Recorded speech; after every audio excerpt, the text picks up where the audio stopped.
Pajero Sport dan HRV milik tersangka dugaan korupsi Masjid Sriwijaya disimpan di rumah penyimpanan benda sitaan negara kelas 1 Pakjo, Palembang. 9 dari 117 warga negara asal India positif COVID-19 tiba di Bandara Soekarno-Hatta. Petugas hanya periksa surat. Pemirsa, Panglima TNI Hadi Cahyanto menyatakan 53 personil KRI Nanggala 402 telah gugur. Wanita di Prabu Mulih tiba-tiba dicekik suaminya saat tidur usai sahur. Berikut ini kami hadirkan pengakuan korban.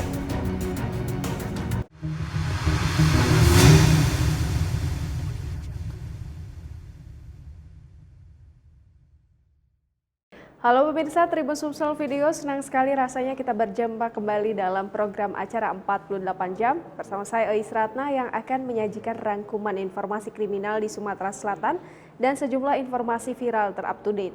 Informasi pertama hari ini kami hadirkan dari Palembang. Penyidik tindak pidana khusus Kejaksaan Tinggi Sumatera Selatan menyita 2 mobil mewah milik tersangka dugaan korupsi pembangunan Masjid Sriwijaya Edi Hermanto. 2 mobil mewah jenis Pajero Sport dan HRV itu dititipkan di rumah penyimpanan benda sitaan negara atau Rukbasan.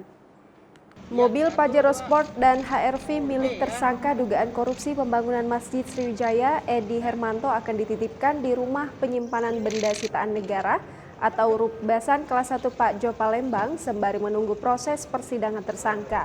Diketahui penyitaan ini adalah yang kedua setelah sebelumnya penyidik sudah lebih dulu menyita 7 bangunan beserta tanah milik mantan Ketua Pembangunan Masjid Sriwijaya tersebut.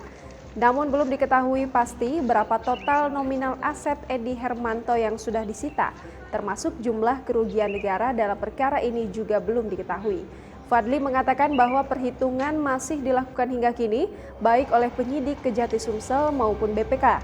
Saat disinggung terkait kemungkinan penyitaan terhadap aset tersangka lain dalam kasus ini, Fadli menegaskan bahwa hal tersebut bisa saja terjadi. Dikatakannya penyidik saat ini masih melakukan aset tracing atau penelusuran aset untuk menelusuri aset-aset tersangka lainnya. Sementara itu kuasa hukum Edi Hermanto M. Faisal mengatakan pihaknya siap untuk menjalani proses persidangan terkait dugaan perkara yang terjadi.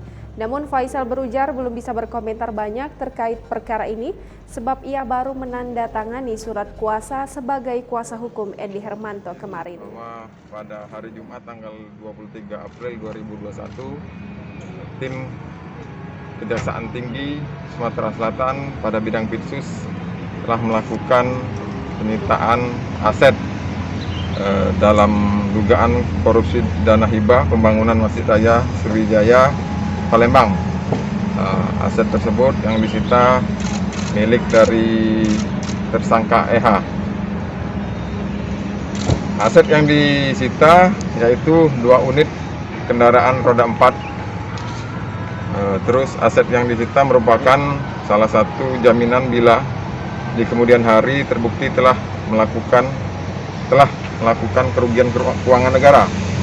Jadi apabila tersangka tidak mampu menggantinya, maka aset inilah yang akan menjadi pemenuhan atas kerugian keuangan negara tersebut.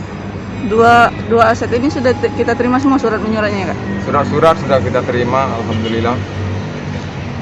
Sebelum mobil ini sebelumnya ada 7 ruko yang sudah. Ya benar, sudah ada ini aset lain yang kemarin sudah kita lakukan. Untuk aset tersangka lain gimana, Pak? Nah, sedangkan untuk tersangka lain, tim penyidik dan tim intelijen saat ini sedang melakukan aset tracing terhadap tersangka-tersangka lain.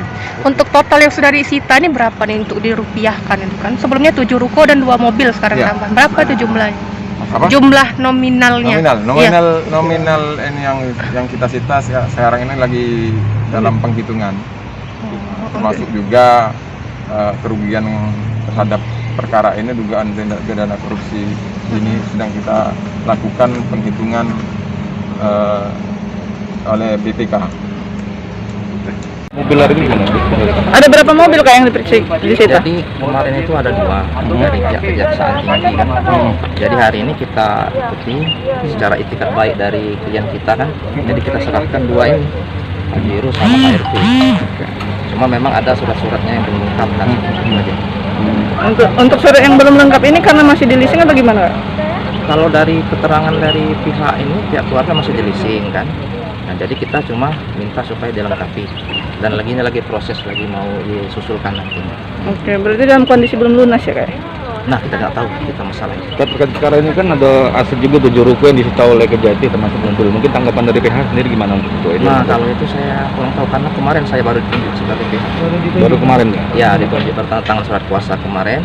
Mungkin pihak sebelumnya Pak Aulia yang nanti bisa menjelaskan. Sudah koordinasi sama Pak Edi di hutan. Kalau Pak Aulia sudah kemarin. Kalau kita, Saya belum. Ya, tapi konstruksi kasusnya udah tahu ya, Pak? ya sudah. Sudah diperintahkan oleh Pak Edi untuk mendampingi dia. Ya, nanti ada tim kita kan. Jadi tim itu sudah kita jelas sudah ada surat kuasa, berarti segmen tertera itulah yang jadi kuasanya. Langkah ke depan dari PH bagaimana? Kita nunggu dulu bagaimana dari proses kejaksaan. Iya, nanti kan kita bisa sama-sama dengan tim nanti menentukan langkah-langkah hukum ke depan seperti apa. Itu aja. Jauh ini tanggapan dari pihak keluarga seperti apa nih Pak dengan adanya penyitaan ini? Penyitaan ini. Ya, pihak keluarga buktinya kan artinya mereka itikat baik kan. Kalau misalnya nggak itikat baik berarti mungkin nggak mau mereka nyerahkan. Ini tadi pagi kita serahkan sudah 2 unit kendaraan ini. Untuk total rupiah dari 2 mobil ini sudah tahu belum Nah, kisaran? belum tahu kita. Belum. Ini pribadi milik Edi Hermanto atau punya anak? Cuma kurang tahu saya. Saya yang cuma tahunya kemarin disuruh untuk mendampingi jaksa dalam proses sitaan ini. Untuk BPKB-nya sendiri, Kak, atas nama Pak Edi Hermanto atau bukan yang tadi, Pak? Yang Kalau diserahkan? BKB tadi saya belum sempat lihat, nanti ditanyakan sama penyidiknya ya dari kejaksaan. Oke. Siapa? Nama kita? Muhammad Faisal. Kantor Kesehatan Pelabuhan Bandara Soekarno-Hatta angkat bicara terkait adanya informasi mengenai 9 dari 117 warga negara India yang terdeteksi positif COVID-19 saat mendarat di Bandara Soekarno-Hatta pada 21 April 2021. Ramai diberitakan sebelumnya kalau 9 dari 117 warga negara asing asal India positif COVID-19 setelah dilakukan PCR test di tempat karantina kawasan DKI Jakarta. Namun berdasarkan catatan KKP Bandara Soekarno-Hatta, ke-117 warga negara asal India tersebut sudah memegang hasil negatif COVID-19 dari PCR. Kepala KKP Bandara Soekarno-Hatta, Darmawali Handoko menjelaskan surat PCR tes yang mereka bawa semuanya masih valid. Pasalnya KKP juga mengecek keadaan badan dan kesehatan para warga negara asing tersebut. Apakah memiliki gejala COVID atau tidak sebelum masuk ke pengecekan keimigrasian. Setelah itu para warga negara asal India akan diarahkan masuk ke dalam bus. Bus tersebut menuju hotel-hotel yang ditunjuk untuk tempat karantina selama 5 hari. Usut punya usut, setibanya di hotel diketahui ada 9 warga negara asal India yang positif COVID-19. Sebab ke-117 warga negara asal India itu dilakukan swab PCR untuk mendeteksi paparan COVID-19. Ia pun meminta adanya pengetatan pelaksanaan karantina. Jangan sampai para warga negara asal India tersebut kabur ataupun keluar dari kamar hotel. Sementara Kepala Imigrasi Khusus Bandara Soekarno-Hatta, Romi Yudianto mengatakan, yang benar ada 717 warga negara asal India yang mendarat ke Indonesia, bukan 135. Mereka terbang menggunakan pesawat Air Asia QZ988. Robi mengatakan setibanya di Soekarno-Hatta, seluruh penumpang pesawat itu menjalani pemeriksaan kesehatan oleh petugas kantor kesehatan pelabuhan Bandara Soekarno-Hatta. Jika warga asing atau penumpang berhasil lolos dari pemeriksaan kesehatan petugas KKP, mereka akan melanjutkan pemeriksaan dokumen imigrasi.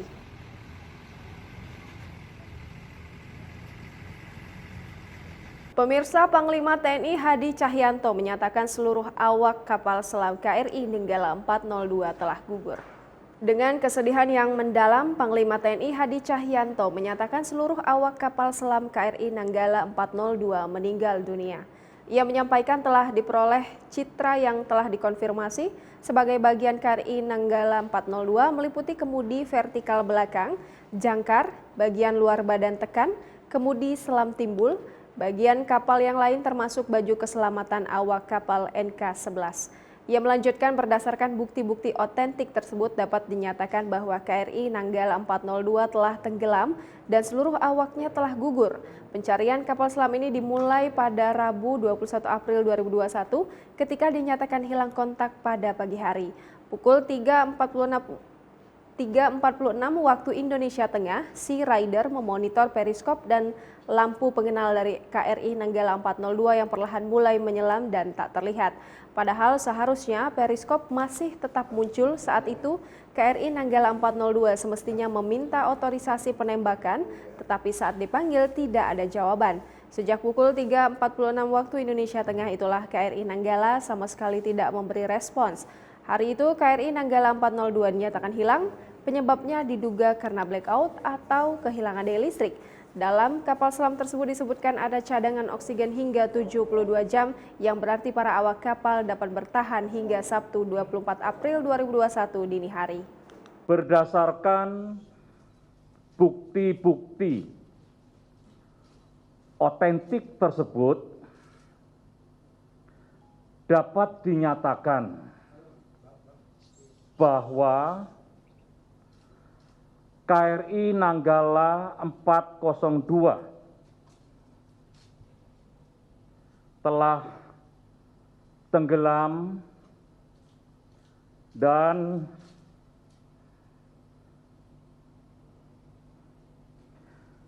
seluruh awaknya telah gugur. Semoga Tuhan yang Maha Kuasa menerima seluruh amal ibadah dan pengabdian saudara-saudara.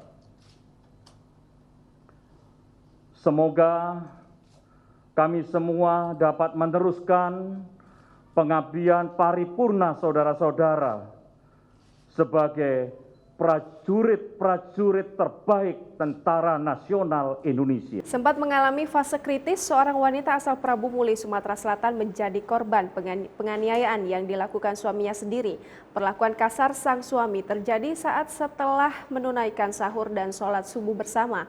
Korban mengaku tidak memiliki permasalahan sebelum dianiaya. Puspa Dewi sempat kritis dianiaya Firman Syah yang tak lain suami korban di Prabu Muli, Sumatera Selatan pada Rabu 21 April 2021. Perbuatan kejam pelaku terhadap istrinya ternyata bukan kali pertama. Sejak baru menikah, Puspa ternyata sudah mendapat perlakuan kasar suaminya. Puspa Dewi sekarang masih dirawat di RSUD Prabu Muli. Dari permulaan nikah anak aku ini sudah dipukul-pukulnya, bahkan ngandung anak pertama diinjak-injaknya, dibantingnya. Dia itu ini Bu, aku tuh kalau salah sedikit mukul, omongannya itu ngomongnya salah sedikit, bantah dikit ninju sampai terbiru lebam, tapi dia tidak pernah cerita dengan aku. Kadang bahkan kita tanya oleh apa itu nak jatuh di kamar mandi. Bu, kejadian sudah dilapor ke polisi? Sudah, sudah. Bu, itu kan dia tadi ngomong sempat pernah jemaah sholat bareng. Jadi kadang ada dua kepribadian apa mana laki itu? Enggak tahu. Kadang baik kadang. Biasa-biasa aja lakinya. Ada. Lagi baik-baik gitu. Iya, lagi baik-baik. Bahkan 2 hari yang sebelum kejadian ini lakinya itu ke rumah. Ngaku dia ke rumah? Iya, duduk sama dia ini. Biasa-biasa baik. Silaturahmi biasa. Iya, sudah buko itu kan, sudah sholat maghrib dia ke rumah. Memahami dia. Bahkan tidak ada ngomong apa-apa, nonton. Sama di rumah kan. Salat subuh tidur, dia tadi belum tidur. Entah aku kerasuan pada saat dicekek itulah dicekek. Sudahnya aku tidak tahu lagi apa yang terjadi dengan badan aku. Setelah itu adik aku yang menolong aku sama tetangga. Sudah itu aja Pak. Ada permasalahan di rumah tangga? Kalau masalah rumah tangga ya sering lah, tapi itu kan kami sahur bareng, sholat subuh bareng. Terus sebelumnya itu? Iya, sebelum kejadian itu kami sahur bareng, sholat subuh bareng. Aku tidur duluan, dia belum tidur sama anak aku. Nggak tahu ngapa dia nak bunuh aku. Sebelumnya ada masalah Bu, cekcok apa? Kalau masalah tuh ya sering sih, ya namanya masalah rumah tangga. Apa Bu yang dilakukan suami Terutama ekonomi, sering dia galak mukul kalau salah jawab dikit, terjang, gocok, jambak. Memang temperamental dia. Apa Ibu yang dilakukan suami kepada kita tuh? Apa maksudnya? Yang dilakukan suami kepada kita saat itu? Coba itu. Selain cekek apa lagi? Cekek. Kalau yang lain ini nyelala. Nggak terasa lagi. Nggak terasa lagi yang lain. Cuman cekek baik. Dia didodoinya badan aku, digenjotnya. Ini mulut dikoyainya. Terus 5 jari ini dicolok-coloknya sampai ke tulang tenggorokan. Sikonya lagi dicekeknya Pak. Hampir putus nyawaku. Untung adek aku mekek-mekek. Yuk Dewi ngetok pintu, dia yang bukanya. Langsung kabur, dia mau HP aku sama uang arisan aku Pak. Itu tangan kita diapain Bu? Nggak tahu Pak, nggak tahu. Kondisinya tangan kita gimana Bu? Patah semua Pak. Sikonya potel. Katanya putus Iya, ya? jadi mutilasi kayak gitu. Harapan kita sendiri dengan Kepalanya dulu, kepalanya juga. Kepala keluar otak Pak, nggak tahu ditutus pakai apa. Saksi mata katanya pakai kayu besar. Pelawan cai itu Pak. kalau harapan kita sendiri dengan pelaku seperti apa? Semoga cepat kita ditangkap dan ketemu Pak, untuk mempertanggungjawabkan semua apa yang dia lakukan kepada aku Pak. Ibu ada anak Bu? Ada anak Bu? Anak 2 iko Pak, lanang Waktu 12 tahun. kejadian ada anak kita yang melihat ya? Iya Pak, yang kecil Pak, betino umur 4 tahun. Melihat itu ya? Iya. Dia melihat kita lagi di atas, dia melihat. Nah, tidak tahu. Itu dia tadi saudara beberapa informasi kriminal dan viral yang berhasil kami rangkum untuk Anda saksikan.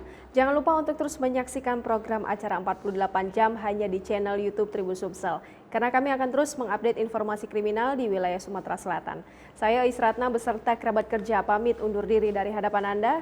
Bahas tuntas tindak kriminalitas. Terima kasih dan sampai jumpa. Jangan lupa subscribe, share, komen, dan like ya.